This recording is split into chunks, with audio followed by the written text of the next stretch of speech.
Hi, my name is Colin Li, and this is my presentation on the benefits of digital storytelling within a classroom environment for WRDS 150B 635. Now, a brief introduction. As mentioned previously, my focus is on the benefits of digital storytelling within a classroom environment. Now, the premise of this is that with all the quarantine and this current situation in the world around coronavirus, we see that online, especially digital tools, are used a lot more now. And so a common technique used in a lot of education is storytelling, which is a way for educators to teach harder concepts in much more simpler ways for new learners. We see this a lot in history, for example, through the form of stories or past events, animations, for example, and we see this used in physics, such as Newton and the apple, to teach concept of gravity to a younger audience. Now, what's the current state of knowledge?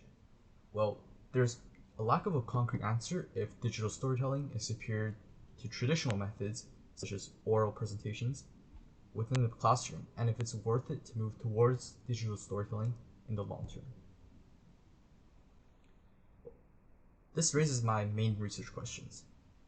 Is digital storytelling worth the effort to implement within the class? For example, what are its barriers, the technology barriers, educational barriers? What platforms are most commonly used? Are they accessible enough? And what are the benefits for both the teacher and the student? I put a lot of emphasis here towards both the teacher and student, because in this context, normally you would just consider the student. Now, my hypotheses: is digital storytelling worth it? Short answer, yes. Digital storytelling has numerous benefits over traditional methods and will accelerate the learning process for all parties involved. I put emphasis here towards all parties, as mentioned before, around both the teacher and the student. Towards this, my methodology uses some very accessible free resources such as Google Scholar, UBC Library. I don't see anything too unique about this. This is probably very common within WRDS 150 for the research proposes. One thing that's the main thing about these sources are cost, for example. Zero cost helps a lot. It has a vast library of past knowledge. There's a lot of great sources, a lot of formal research regarding topics that will help relate to mine, or can straight up answer some of these questions that I propose.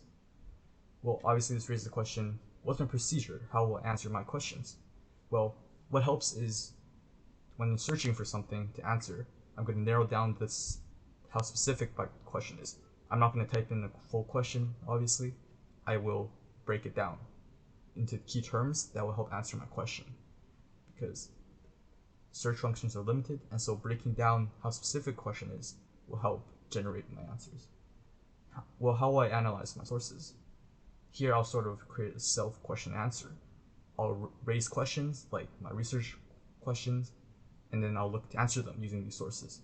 So I'm sort of creating a self-conversation, essentially.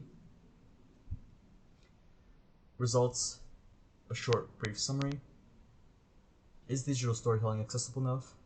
Short answer, yes. 60% of the global population have access to the internet, according to Clement 2020, and this will only increase as infrastructure is built around internet accessibility, especially with how necessary internet is in the 21st century.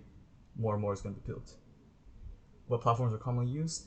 Free ones, a very big part towards accessibility, such as Khan Academy, YouTube. It's already used a lot in education settings. And benefits, this is the main focus. It's around both the teacher and the student. Normally in this context, as mentioned before, you would think of only this as the student only. However, teachers will also be able to utilize tools they're only familiar with, according to Smerdon. Since many aren't trained towards technology, being able to transition towards digital learning would help add technology into their teaching tools capabilities overall. So not only will they learn how to use digital storytelling, but they'll also be more familiar with technology for other educational purposes. And that is all. Thank you.